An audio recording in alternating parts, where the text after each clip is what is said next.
soy socio de Keri y tengo el honor de liderar la práctica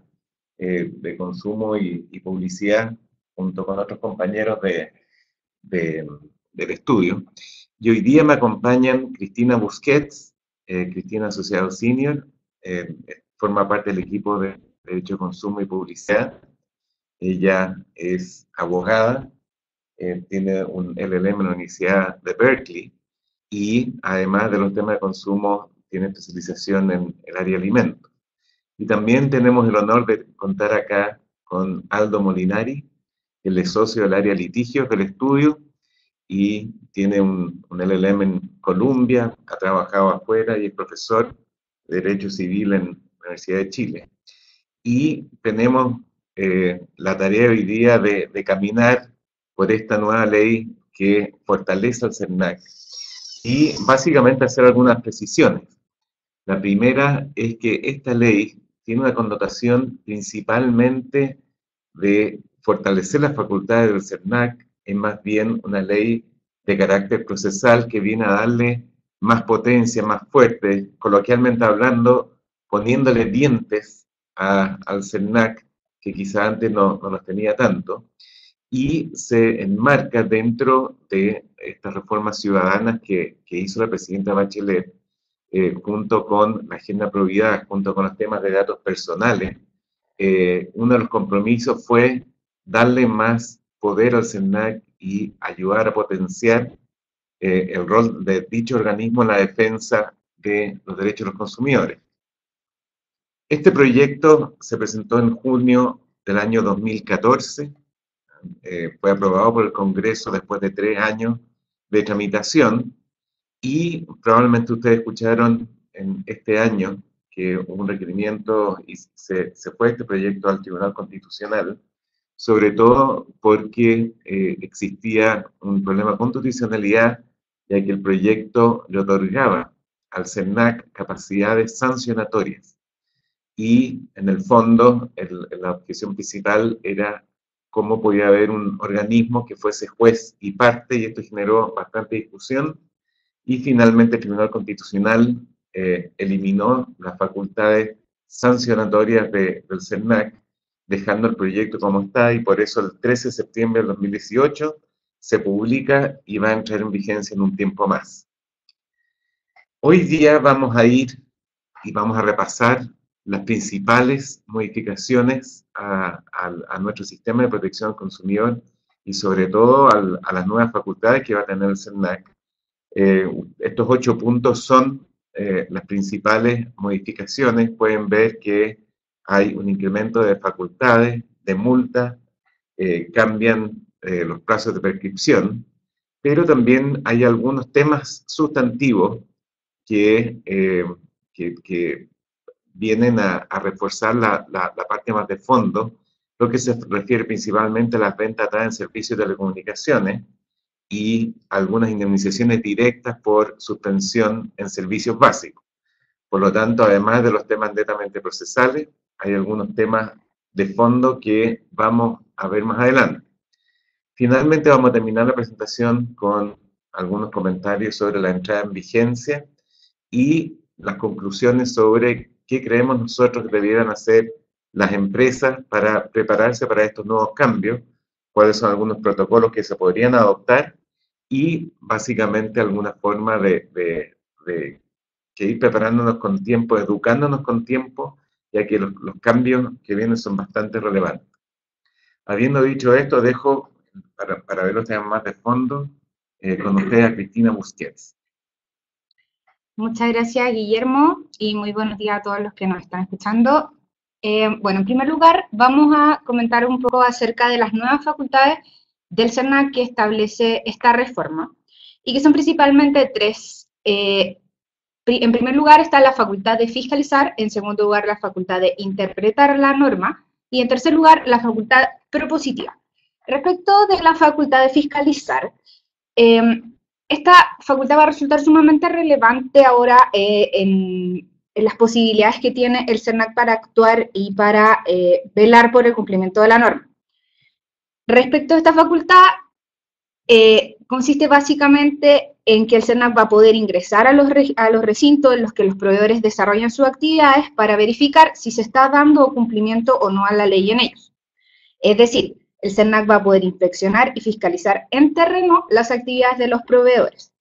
Si los proveedores se opusieran a la fiscalización, por ejemplo, negando el ingreso al fiscalizador del CERNAC, el servicio podrá solicitar a un juez el auxilio de la fuerza pública para poder ingresar al recinto que corresponde. Además, no solamente el CERNAC va a poder ir en terreno a fiscalizar los locales o los recintos de los proveedores, sino que también va a poder requerir cualquier documento, libro o antecedente que sea necesario para, en su concepto, llevar adelante esta facultad de fiscalización. Asimismo, va a poder también citar a declarar a los representantes legales, a los administradores, a los asesores y a cualquier otro dependiente del proveedor sobre los hechos sometidos a su fiscalización. Esto es sumamente relevante porque finalmente el CERNAC va a tener la facultad de hacerse de toda la información que necesite para efectos de comprobar si es que hay una infracción o de confirmar, por ejemplo, alguna sospecha que pueda tener al respecto. Bueno, en segundo lugar está la facultad interpretativa. Respecto a esta facultad, el director nacional del CERNAC va a poder interpretar las normas protectoras de los derechos del consumidor. ¿Esto qué quiere decir? Que el director del CERNAC podrá zanjar, si queremos, ciertos puntos que se estiman poco claros respecto de lo que señala la normativa actualmente vigente o que entre en vigencia en el futuro en materia de protección al consumidor. Sin embargo, es importante tener presente que esta interpretación solo va a ser obligatoria de manera interna para el CERNAC. Ahora bien, es importante tener presente que esto no significa que, por ejemplo, un tribunal no pueda tener en cuenta también cuál es la interpretación que hace el servicio de cualquier pasaje o cualquier disposición de la normativa sobre protección al consumidor. Sí, yo creo que acá es interesante reflejar que esta facultad interpretativa, sobre todo que va a estar emitida por un órgano especializado y competente, es esperable que tenga cierto grado de influencia en los tribunales. Probablemente para un juez va a ser más cómodo decir, mire, si el órgano competente, autorizado, opinó esto,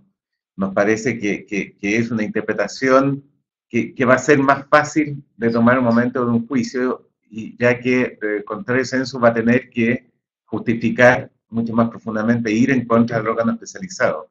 Por lo tanto, nosotros vemos que acá los abogados y las empresas vamos a tener bastante trabajo en tener un diálogo bastante fluido con la autoridad del CERNAC para tratar de llegar a las interpretaciones más equilibradas que se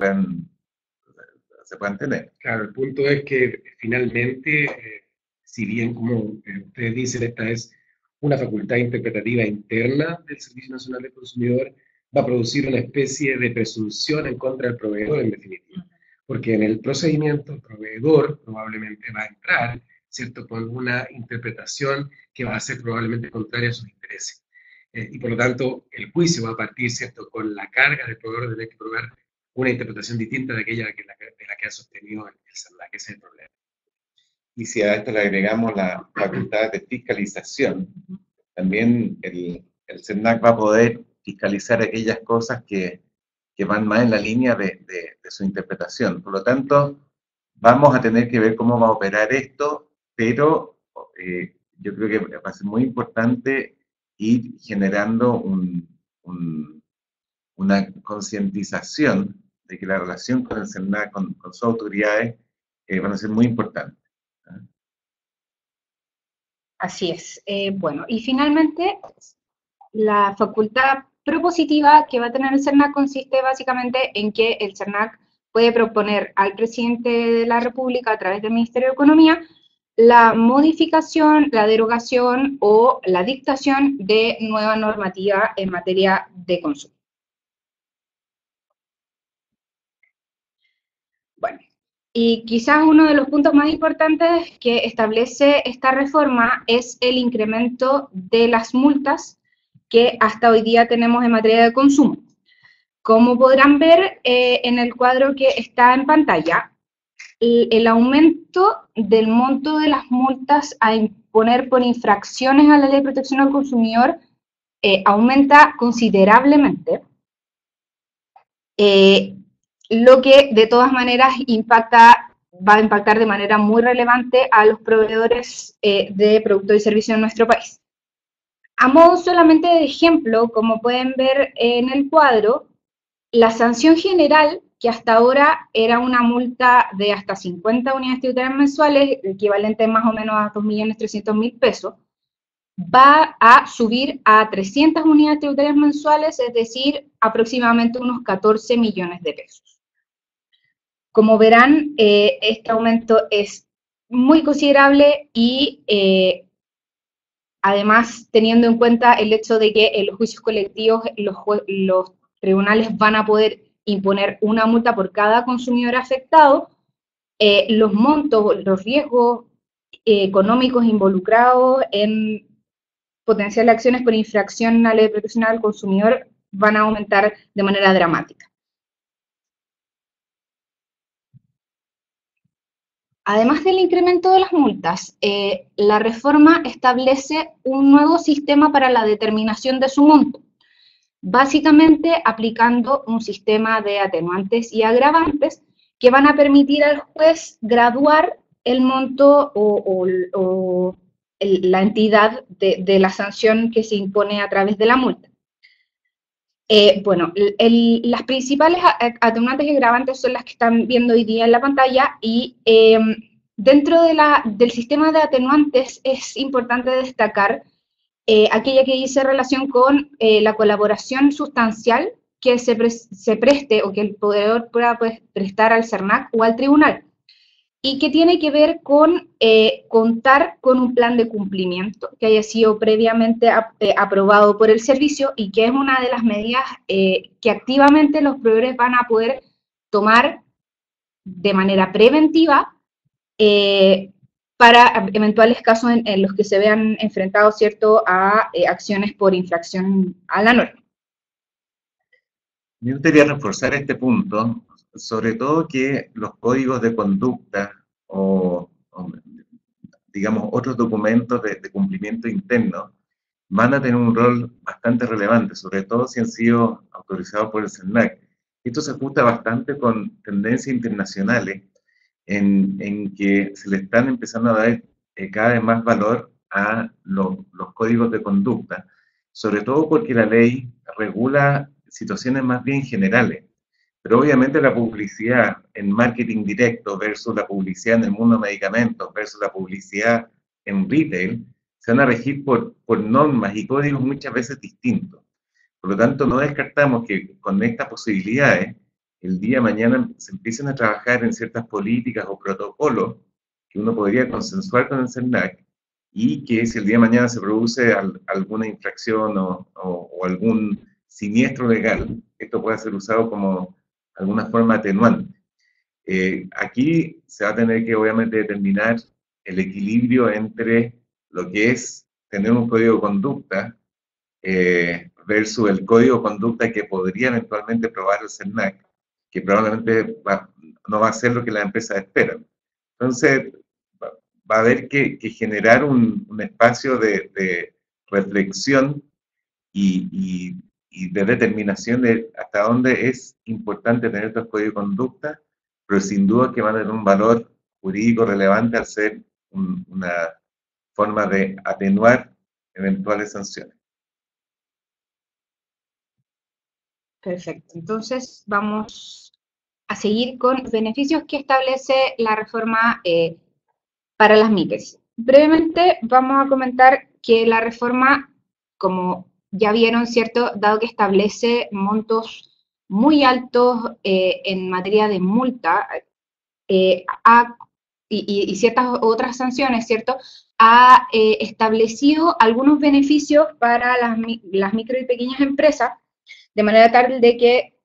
se pueda morigerar de alguna forma el impacto que va a tener todas estas modificaciones en su patrimonio y en su viabilidad económica. En primer lugar, el primer beneficio que se establece, ¿cierto?, es que en aquellos juicios colectivos en que se establezca una multa por cada uno de los consumidores afectados, el límite máximo a imponer en cuanto a multa se reduce desde un 30% de las ventas de la línea de producto o servicio objeto de la infracción a un 10%. Sin perjuicio de que muy probablemente para una micro o pequeña empresa un 10% de todas maneras es un monto muy considerable que podría afectar de manera muy grave su estabilidad. Y en segundo lugar, se establece un plazo de gracia en relación con la facultad de fiscalización del CERNAC, en el cual se otorgan a las MIPES un plazo de 10 días hábiles desde que el fiscalizador hubiese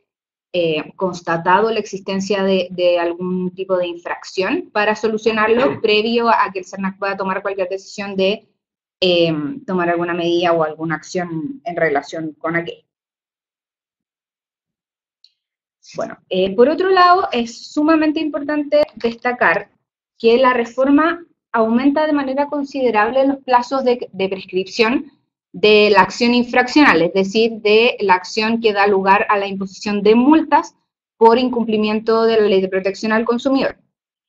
Actualmente, la acción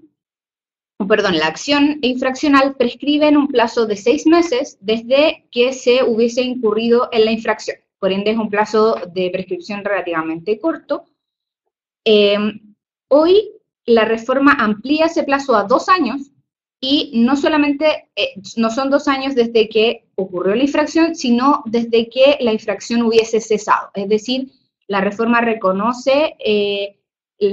las posiciones que hace un tiempo se venían esgrimiendo en cuanto a que en materia de consumo existen varios actos que podrían tener una duración continuada en el tiempo. Entonces se establece que la prescripción empieza a correr desde que el hecho hubiese cesado. Eso en materia infraccional. Y respecto de las acciones civiles para la indemnización de los perjuicios, se reconoce que aplican las reglas generales, es decir, 5 años en caso de que hubiese habido un contrato entre proveedor y consumidor, y 4 años cuando corresponde aplicar la responsabilidad extracontractual. Bueno, ahora les dejo con Aldo Molinari, que va a hacer un comentario. No, antes de pasar a Aldo, le quiero informar que al final de la presentación se va a abrir un chat para preguntas. Por lo tanto, hemos destinado cierto espacio de tiempo para contestar las preguntas que tengan, y por lo tanto, cuando avisemos, se van a abrir una ventana donde ustedes van a poder cliquear, las vamos a leer y contestar aquí después. Y ahora sigue Aldo, pero para que preparen sus preguntas y las hagan al final. Bien, muy buenos días a todos. Bueno, en mi calidad de litigante quisiera compartir con ustedes algunos comentarios en torno a los procedimientos que contempla la ley. Básicamente, como es evidente, la eficacia de la reforma está vinculada a un aspecto procesal relevante, y por eso entonces es importante referirse a estas cuestiones. Y con el objeto de analizar brevemente las principales reformas que se han producido en esta materia, es necesario distinguir, en primer lugar, las reformas que dicen relación con la reclamación individual, esto es el litigio 1 a 1, que es básicamente el procedimiento ante los juzgados de policía local, y luego ver las modificaciones que la reforma introduce al procedimiento colectivo, que es donde existen las reformas de mayor envergadura. En primer lugar, entonces, en cuanto al reclamo individual, esto es ante el procedimiento ante los juzgados de policía local, la reforma lo que hace es básicamente modificar el criterio según el cual son competentes estos tribunales. Actualmente, como ustedes saben, la regla de competencia es que es competente el juzgado de policía local del lugar por donde se hubiera celebrado el contrato, o donde se hubiera cometido la infracción, o donde se haya dado inicio a su ejecución, todo ello a elección del consumidor. Entonces, lo que la reforma hace, básicamente, es simplificar la regla señalando que será competente actualmente el Tribunal de la Comuna del Consumidor o simplemente el del proveedor, todo ello a elección del consumidor. Por lo tanto, en materia de procedimientos de los juzgados de policía local, la reforma dice relación simplemente con esta regla de competencia. Como les decía hace un momento atrás, donde existe una mayor cantidad o envergadura de modificaciones, es a propósito de las acciones colectivas que la Ley de Protección a los Derechos de los Consumidores contempla. Aquí tenemos entonces varios cambios, ¿no? Y esto, yo diría, se relaciona con una tendencia que hemos observado, una tendencia legislativa a partir del año 2011, cuyo objeto es flexibilizar y facilitar el ejercicio de las acciones colectivas. En primer lugar, en materia de admisibilidad, la reforma lo que hace es derechamente eliminar la discusión sobre la admisibilidad de la demanda, convirtiéndola solamente en la revisión del cumplimiento de los requisitos formales de la acción. Como ustedes saben, durante años y sobre todo al comienzo del ejercicio de las acciones colectivas, hubo bastante discusión acerca de que estas acciones colectivas eran letra muerta, básicamente porque se generaba una tremenda discusión que podía durar años acerca de si estas acciones eran o no eran admisibles. Con el tiempo estos requisitos han ido flexibilizándose y yo diría esta reforma es la guinda de la torta, donde lo que hace simplemente ya es eliminar toda discusión referida a la admisibilidad y la deja simplemente como una revisión de requisitos formales. Sí, Guillermo. No, acá lo que quería comentar es que el tema de admisibilidad, como decía Aldo, desincentivó mucho el uso de este tipo de acciones en el pasado. Y al principio de la reforma, en 2004, habían 7, 11 acciones de clase al año. Esto ha ido aumentando muy poco, pero el último año, los últimos 2 años, se pegó un pic, al punto de que el año pasado se presentaron 70 acciones colectivas en Chile. Y esperamos que eso vaya subiendo. Por lo tanto, esto va a ser bastante relevante porque esta reforma va a permitir que haya más acciones colectivas que sean más fáciles. Por lo tanto, creemos que este tipo de acciones es algo que va a aumentar, viene para quedarse, y que de una partida bastante cauta o tímida, el año pasado vimos niveles importantes de acciones de clase. En segundo lugar, otra de las modificaciones que la ley establece es que en materia de medidas precautorias señala expresamente que en casos calificados y una vez que ha sido admitida la tramitación de la demanda, esto es como medida cautelar propiamente tal, el juez podrá ordenar que el proveedor cese provisionalmente el cobro de los cargos que puedan estar siendo cuestionados en materia de acción colectiva. La verdad es que con esto la ley lo que hace es básicamente zanjar la discusión de si era o no era aplicable esto de conformidad a las reglas generales, que era la discusión que existía antes de la reforma. Hoy en día la ley lo dice expresamente y por lo tanto el juez no tendrá ningún inconveniente en aplicarlo si considera que se cumplen los requisitos legales. Fíjense que otro aspecto relevante también en estas materias es la creación, y aquí ustedes observan entonces cómo la ley busca flexibilizar el ejercicio y la aceptación de las acciones colectivas, cuando lo que hace es básicamente crear una presunción a favor de los consumidores en todos aquellos casos en los cuales el proveedor en el procedimiento de acción colectiva no exhibe la información que le pueda ser requerida. En estos juicios, lo que ocurre es que los proveedores demandados tienen la obligación de entregar al tribunal todos los instrumentos que éste pueda ordenarle, siempre que evidentemente se trate de antecedentes que estén en su poder y que tengan relación directa con la materia que está siendo debatida en el juicio, los cuales constituyen requisitos generales a las exhibiciones de documentos. Lo que sí constituye una novedad es que si el proveedor se niega a entregar esa información y el tribunal estima que esta negativa es infundada, entonces va a tener por probado lo alegado por la parte contraria respecto del contenido de estos instrumentos, lo cual constituye una novedad muy relevante en materia de procedimientos colectivos. En realidad, en materia de procedimientos civiles, la regla general en estas materias era simplemente que ante la negativa de exhibir un documento, la sanción que establece el Código de Procedimiento Civil es la imposibilidad de que la parte haga valer ese documento, aquella que se niega a exhibirlo, o sea, pueda utilizarlo en su favor o aplicar algún otro tipo de procedimiento que establece el Código de Procedimiento Civil. Pero aquí lo que hace la ley de protección a los derechos del consumidor en materia de acciones colectivas, que en estos casos, es decir, en materia de negativa injustificada a mostrar los documentos, entonces opera una presunción, un favor en relación con la carga de la prueba que beneficia a los consumidores, lo cual, como digo, obviamente es una novedad en nuestra legislación. Y fíjense que otra de las novedades, yo diría más relevantes también en materia de acciones colectivas, es que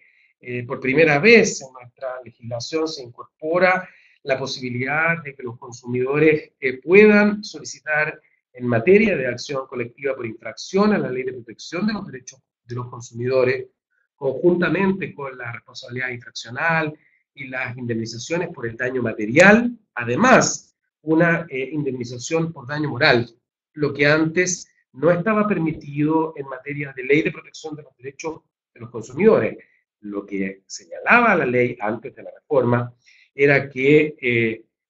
una vez tramitado un juicio por acciones colectivas, normalmente esto era lo que iba a ocurrir, luego cada consumidor afectado debía dirigirse independientemente ante el juzgado de policía local respectivo para pedir la indemnización por daño moral. Entonces, hoy en día, la gran innovación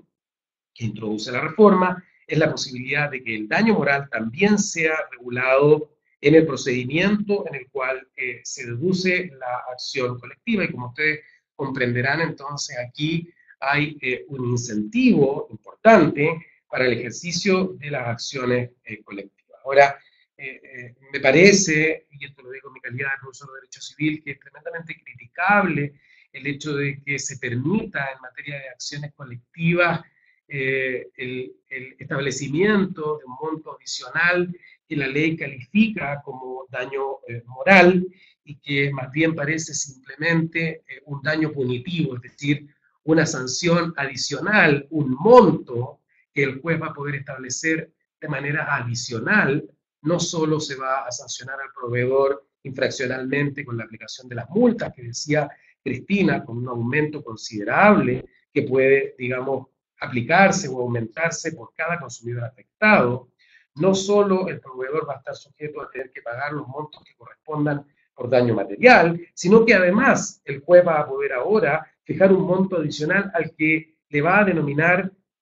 daño moral. Ahora, la duda que surge es cómo se hace efectiva esta compensación por daño moral, y lo que la ley simplemente dice es que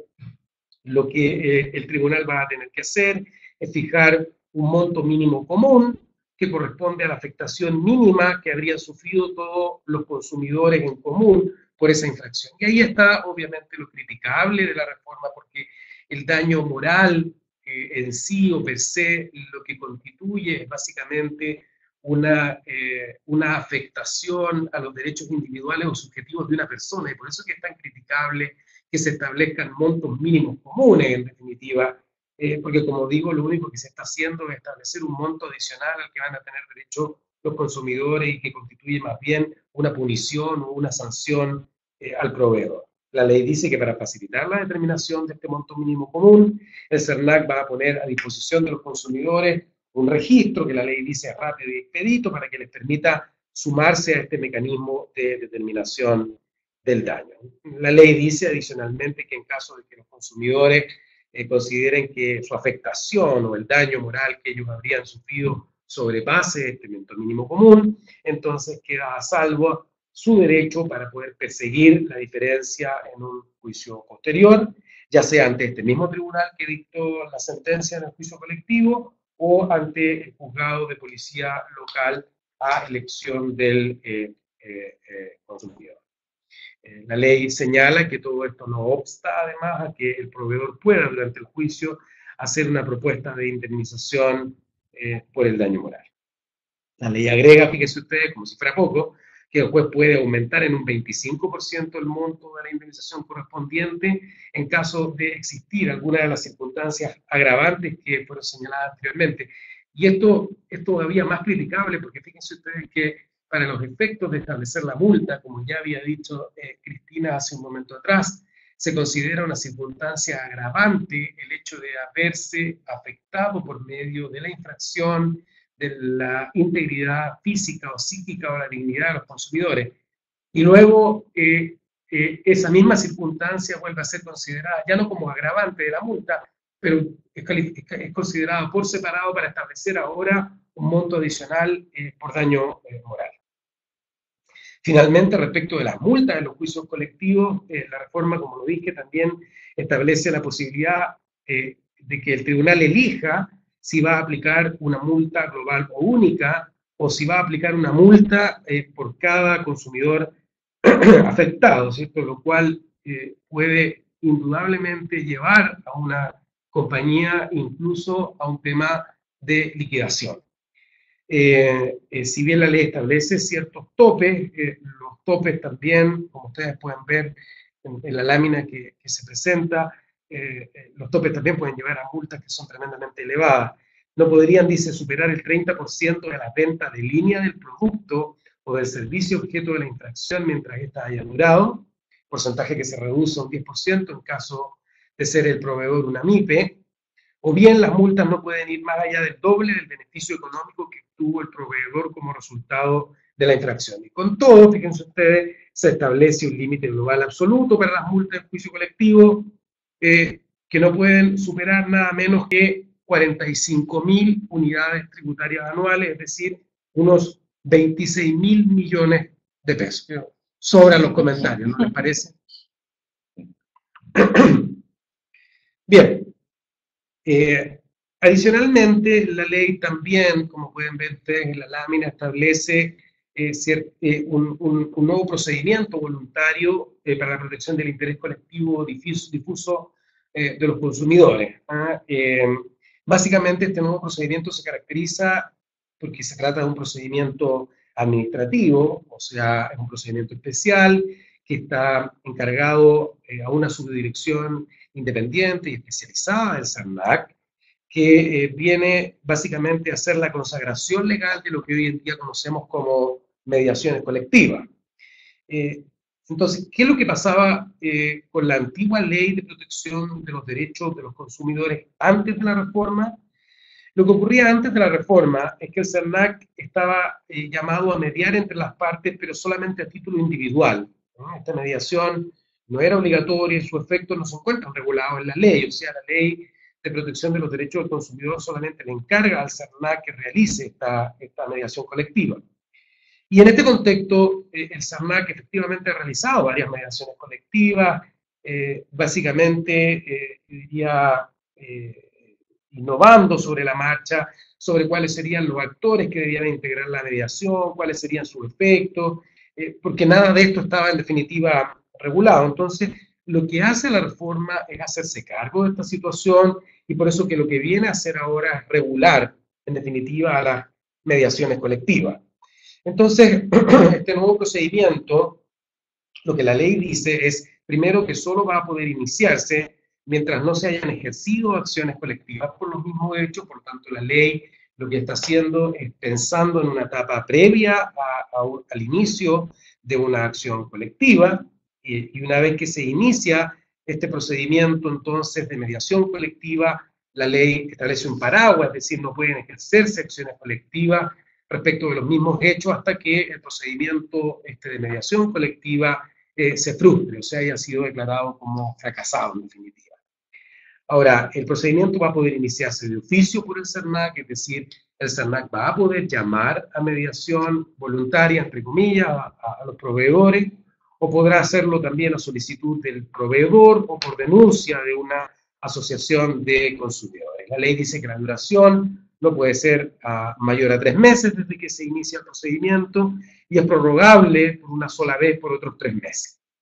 Si dentro de este plazo no se hubiera llegado a acuerdo, entonces se entiende que el procedimiento ha fracasado y de todas maneras las partes en cualquier etapa pueden manifestar su intención de no continuar con el procedimiento. La ley dice finalmente que en caso de fracasar el procedimiento voluntario, el SERNAC tendrá prohibido presentar en los juicios colectivos posteriores los documentos que le hayan sido entregados por los proveedores a propósito del procedimiento voluntario, salvo que haya podido acceder a ellos por algún otro medio. La verdad es que esta disposición que está contenida en la reforma es un poco cándida, y digo cándida porque efectivamente la ley o la intención de la ley es que en el procedimiento de acción colectiva no pueden hacerse valer aquellos documentos que hayan sido debatidos durante el proceso de mediación, con lo cual la ley, cierto, en principio estaría pensando en lo ideal, es que las partes tengan un full disclosure de todos sus documentos en la etapa de mediación colectiva y que ello no obste, cierto, no se utilice esto en contra del proveedor después en una etapa de acción colectiva si la mediación fracasa. Pero no se olviden que como ya había comentado Cristina, dentro de las nuevas facultades del SERNAC está la de imponerse respecto de todos los documentos que el SERNAC estime relevantes para un caso, y para ello tiene las facultades incluso de ingresar a las oficinas del proveedor y requerir incluso con el auxilio de la fuerza pública todos los documentos que estime pertinentes. Por lo tanto, es evidente que antes de iniciar siquiera la etapa de mediación colectiva, el Servicio Nacional del Consumidor ya va a tener toda la información, porque evidentemente va a tener preparado su caso, y por eso digo que en realidad esta disposición, que en principio pareciera proteger al proveedor para que vaya con tranquilidad a un proceso de mediación colectiva, es más bien una ilusión. Ahora, la recomendación no es no hacerla, pero sí estar conscientes de que en ese proceso uno le va a poder estar entregando información al SERNAC para que el día de mañana accione con toda la fuerza del mundo. Por lo tanto, no que uno diga el procedimiento voluntario no es recomendable, pero sí tener claro que es posible que toda la información que se ventila ahí pueda ser usada después en la corte. Claro, evidentemente, y como lo vamos a ver en un minuto más, Guillermo, en las conclusiones que tú vas a mencionar, lo relevante acá es tener la casa ordenada, porque sí, evidentemente desde un primer momento, y eso es lo que quiero decir, el SERNAC va a poder imponerse de toda la documentación que estime pertinente o relevante para un caso, y por lo tanto, si bien uno va a ir a la mediación colectiva, y es recomendable hacerlo por todas las connotaciones, no solo económicas, sino reputacionales que puede tener el ejercicio de la acción colectiva, es importante tener la documentación ordenada. Finalmente, y con esto termino, la ley también busca fortalecer a las asociaciones de los consumidores, y les refiero a esto rápidamente porque evidentemente uno de los actores más relevantes en nuestro país en materia de acciones colectivas son las asociaciones de consumidores. Y por lo tanto, lo que busca la reforma también es fortalecer el rol de estas asociaciones, y dentro de las medidas que se incorporan con este objetivo, como ustedes pueden ver en la lámina que se muestra, son en primer lugar el hecho de que las asociaciones de consumidores van a poder representar a los consumidores en procedimientos individuales, lo que antes no se podía porque solamente podían intervenir en procedimientos colectivos, y evidentemente las asociaciones de consumidores es probable que se involucren en reclamos individuales cuando consideren que estos pueden replicarse en varias oportunidades a través de los consumidores, con el objeto luego de poder deducir la acción como colectiva. En segundo lugar, las asociaciones de consumidores van a poder participar en los procedimientos colectivos voluntarios que mencionaba hace algunos minutos atrás, que se lleven a cabo ante el SERNAC.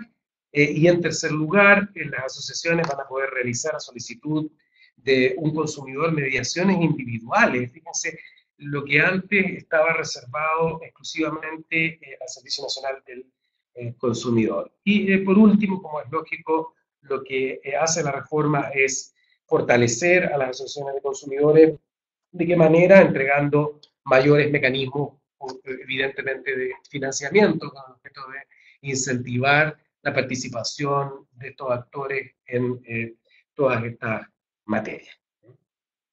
quizás mencionar en esta parte las asociaciones de consumidores, es que también hemos visto que con esta nueva institucionalidad, esta nueva herramienta, las asociaciones van a tener más incentivos para ejercer sus redes a nivel internacional. Hemos visto que hay muchos foros de asociaciones que están conectadas con asociaciones de otros países, y por ejemplo, si en Estados Unidos hubo un caso o se transó un caso importante respecto de, no sé, medicamentos, autos, etcétera, o cualquier cosa, cuyas empresas tienen presencia en Chile y se han vendido los mismos autos, esa información va a poder ser usada para montar acciones colectivas localmente. Entonces, también va a ser importante estar claro no solo lo que está pasando en Chile, sino que en aquellas empresas con carácter más multinacional, hay que esperar que estas asociaciones más fortalecidas van a tratar de importar, ya sea transacciones o avenimientos judiciales externos, o derechamente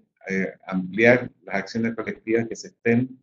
impetrando en otros países. Perfecto, ahora vamos a comentar algunos aspectos específicos o algunas modificaciones de fondo que afectan a cierta industria en particular, pero que resultan sumamente relevantes dentro de la reforma. En primer lugar, está la prohibición de venta datada en materia de servicios de telecomunicaciones. La reforma en este caso lo que hace es extender la prohibición de ventas datadas que existe actualmente en la Ley de Protección de los Derechos de los Consumidores en materia de productos y servicios financieros a los servicios de telecomunicaciones. Específicamente establece la norma que no se podrán atar, ligar o supeditar bajo ningún modo o condición la contratación de un servicio cualquiera a la contratación de otro. Es decir, cada uno de los servicios deberá poder ser contratado de manera independiente y no deberán estar obligado el consumidor a contratar un servicio por el solo hecho de contratar otro con la misma compañía.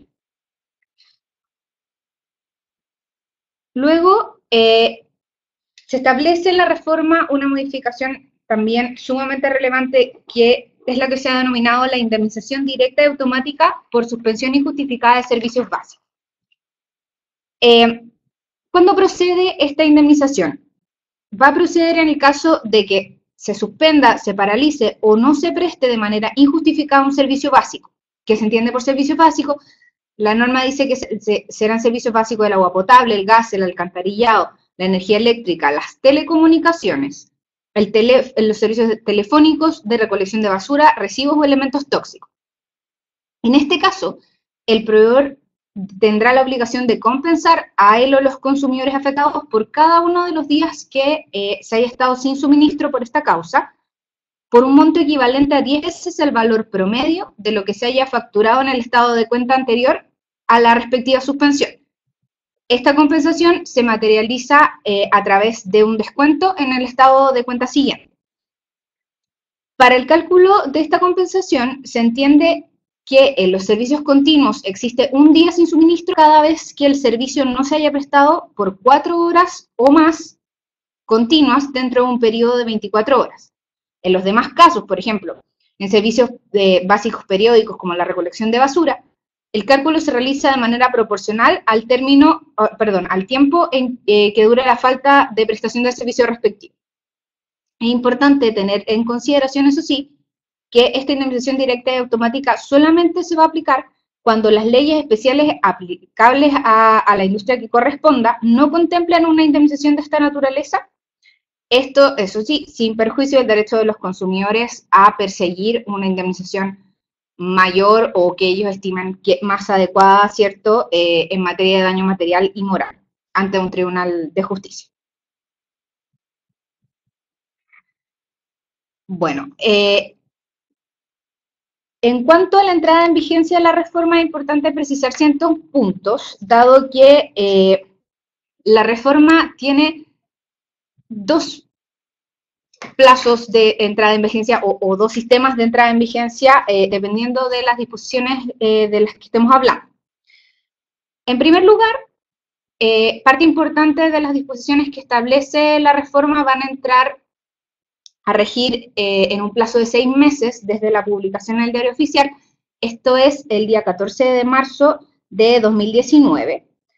Y las normas que van a entrar en vigencia dentro de este plazo son principalmente el aumento de las multas, la indemnización directa y automática que comentábamos recién, ¿cierto? Los plazos de prescripción de las acciones, el aumento de los plazos de prescripción de las sanciones, entre otras. Sin embargo, existen otras modificaciones, como por ejemplo, la entrada en vigencia del sistema de atenuantes y agravantes o la modificación de las reglas de competencia en los juzgados de policía local, que van a entrar en vigencia de manera escalonada, dependiendo de la región del país en que se apliquen. Así, estas disposiciones van a entrar a regir en 12 meses desde la publicación en las regiones de Antofagasta, Atacama, Valparaíso, Maule, Aysén y la Antártica chilena, en 18 meses en Arica y Parinacota, Tarapacá, Coquimbo, de región de Libertador General Bernardo Higgins, Ñuble, Biobío, la Araucanía, los ríos y los lagos, y por último, la última región en que van a entrar en vigencia va a ser la región metropolitana, 24 meses luego de su publicación en el Diario Oficial. Ahora vamos a entrar a revisar algunas conclusiones generales de lo que hemos hablado, y dentro de unos segundos se les va a abrir el chat de preguntas para los que quieran puedan hacernos preguntas y dedicarle unos minutos a contestarlas. Bueno, quizá una de las primeras conclusiones importantes es que estadísticamente, incluso con la ley actual, o la antigua, el número de reclamos y acciones de clase ha aumentado, y esperamos que con esta reforma esto se active más. ¿Ah? Y eso es una realidad que estamos constatando, la sociedad, los individuos están más empoderados, y por lo tanto esto que puede sonar una buena noticia para los abogados, no lo es tanto para todas las empresas. Y por lo tanto es una realidad que hay que tener en cuenta, y cuando vemos que una realidad va a ir cambiando, hay que tomar medidas. ¿Cuáles son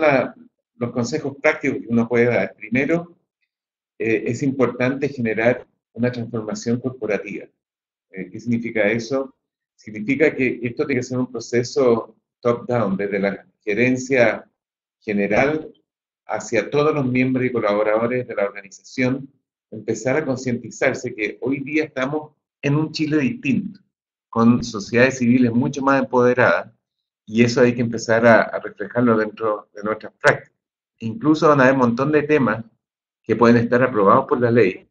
pero que hoy día por el empoderamiento ciudadano no son viables de hacer, y eso es algo que hay que tratar de impregnar en las nuevas culturas corporativas.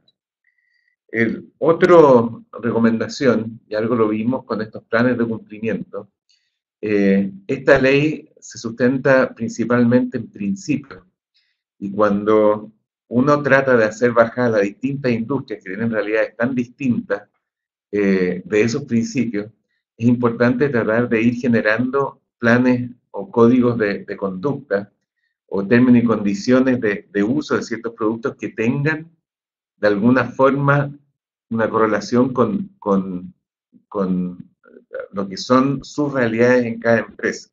Y por eso una forma de ir preaprobando estos códigos de conducta puede ser una buena forma de al menos ir generando más certeza en lo que pueden ser ciertas actuaciones que van a tener que enfrentar con sus clientes. Tercer tema que creemos importante es formar, educar, acercar la información a la toma de decisiones. Esto significa que empoderar a los distintos departamentos que van a tener relación con clientes, con autoridades, con el CERNAC, de entender mejor la ley, entender mejor cuáles son los derechos de los consumidores, precisamente para que en el ADN de la empresa esto se empiece a reflejar y bajar el nivel de siniestralidad. Acá hablamos de un reverse due diligence. Muchas veces resulta interesante seleccionar ciertos productos, ciertas áreas de servicio. Quizás no es posible en muchas de las empresas revisar todas las líneas de producto, pero tomar 2 o 3 vía ejemplar y hacer un análisis un poco más acucioso de dónde están los desarrollos, y de esa forma ir generando ciertos cambios corporativos para que estemos más preparados para enfrentar nuevas realidades. Y creemos que es muy importante compenetrarse y armar redes más extensivas con los distintos miembros de la comunidad. Hemos visto varios casos en que consumidores más sofisticados o incluso abogados que son consumidores empiezan a preparar un caso, una demanda colectiva, y probablemente van a detectar ciertos casos que tienen un perfil muy bajo cuando se están discutiendo. Se puede salir una sentencia de baja monta, por lo tanto que va a estar fuera del radar de la fiscalía de las empresas, pero va a generar un precedente, y con esa sentencia es posible que este consumidor o este abogado arme una acción, una demanda colectiva, para generar una ventaja económica. Por lo tanto, puede haber una judicialización de los reclamos, generarse una industria como existe en Estados Unidos, y por lo tanto va a ser muy importante ir armando estas redes, tener un sistema de detección temprana de casos que podrían eventualmente ser antecedentes para acciones colectivas. Por lo tanto, hay que ser selectivos, estar generando estas redes a nivel de Chile y estar mirando lo que puede estar pasando y que puede tener un riesgo de que escale a una demanda colectiva. Por lo tanto, estas son algunas conclusiones generales, algunas recomendaciones. Yo creo que el hecho de que ustedes estén acá informándose ya es una buena señal. Y básicamente la invitación es que a que todos se concienticen de esto y que empiecen a prepararse, porque efectivamente estos temas ciudadanos están tomando cada vez más relevancia y creemos que van a seguir tomando fuerza. Ahora, sí, con eso estamos terminando esta parte expositiva del webinar, y ahora vamos a pasar a las preguntas que nos están empezando a llegar. Kitty, ¿quieres leer la pregunta? La primera pregunta dice así: respecto a las ventas atadas en servicios de telecomunicaciones, ¿regula la ley el caso en que se otorga un gran descuento por un servicio en la medida en que se haya contratado uno anterior? ¿Podría ser esto interpretado como una venta atada si se ofrecen por separado, pero con valores distintos por el descuento mencionado? La verdad es que la regulación que hace la ley al establecer esta prohibición de venta atada en servicios de telecomunicaciones es bastante genérico, no se establecen mayores calificaciones. Ahora, si tomamos como ejemplo lo que pasa respecto de productos y servicios financieros, no debería haber mayores limitaciones a que el proveedor ofrezca ciertos beneficios a los consumidores por preferir sus productos versus el contratarlo, ¿cierto?, de manera separada con otra compañía. Por ende, en principio, no parecería tener mayores riesgos el hecho de que, para incentivar precisamente que se contrate la mayor cantidad de servicios con la misma compañía de telecomunicaciones, se ofrezcan este tipo de beneficio o de descuento. Ahora, lamentablemente, como toda nueva regulación o modificación importante, todavía habrá que esperar a ver cómo se interpreta tanto por parte de los tribunales como ahora por parte del servicio, que va a tener las facultades de hacerlo, esta prohibición.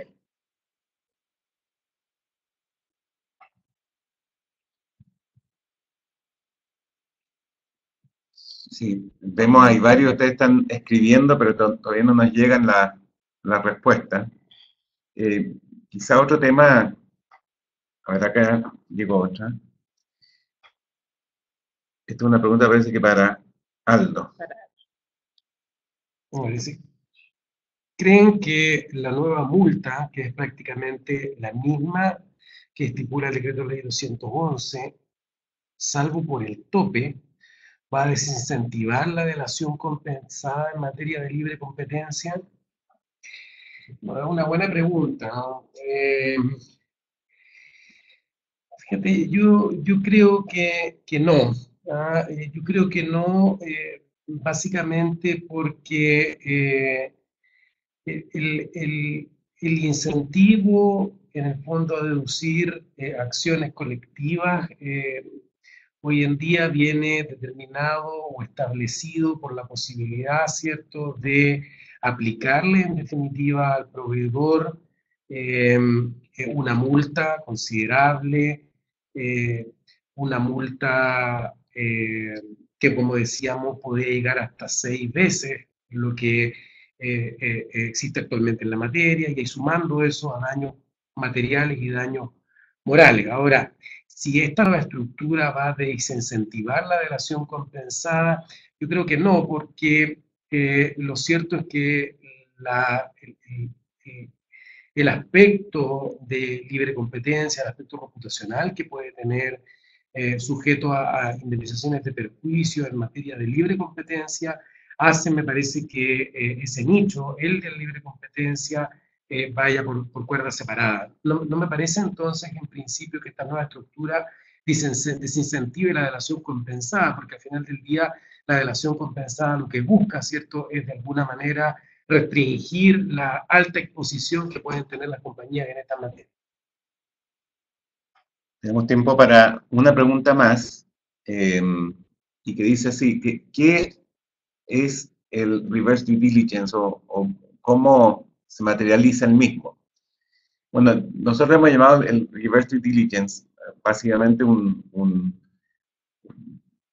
revisar ciertas líneas de producto, líneas de servicio, donde uno va revisando cada uno de los conectores con el consumidor, y básicamente uno termina haciendo una lista con un semáforo, de verde lo que está a cumplimiento, amarillo lo que tiene ciertos riesgos, y rojo lo que son riesgos bastante relevantes. Y es interesante porque en vez de un informe legal exhaustivo y largo, acá el output es una planilla Excel con varios colores y que muestra un mapa de actuaciones que efectuar. Por lo tanto, puede ser interesante sobre todo para hacer un levantamiento de potenciales riesgos. ¿Ah? Esto lo pueden hacer internamente con alguien externo, pero es interesante ver, una cosa es la teoría, pero otra cosa es la práctica, y ver cómo eso golpea o afecta a cada una de las líneas de producto que están haciendo. Cuando se ha cumplido el tiempo, queremos agradecerle a todos su paciencia de acompañarnos. Acá, si tienen más preguntas o comentarios, nos pueden mandar mails a los que están proyectados. Y una vez más agradecerle a todos la presencia en este webinar, y los invitamos desde ya a los otros webinars que vamos a estar haciendo en el futuro en esta y otras materias. Muchas gracias a todos y gracias por participar.